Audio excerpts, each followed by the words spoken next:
සාදු ඒක පුග්ගලස්ස භික්ඛවේ ලෝකේ පාතු භාවෝ මහතෝ චක්කුස්ස පාතු භාවෝ.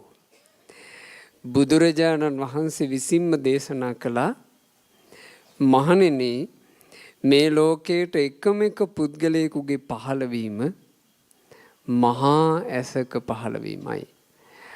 අඩුවක් නැතුව ලෝකයේ පේන, අතොරක් නැතුව ලෝකයේ පේන, කිසිදු සිදුරක් නැතිව ලෝකයේ පේන, මුළුමනින් පරිපූර්ණ වශයෙන් ලෝකයේ පේන මහා ඇසක්. එකම එක පුද්ගලයෙක්. කතමෝ ඒක පුද්ගලෝ. කවරෙක්ද ඒ එකම එක පුද්ගලයා? තථාගතෝ අරහතෝ සම්මා සම්බුද්ධෝ. තථාගත අරහත් සම්මා සම්බුදුරජාණන් වහන්සේ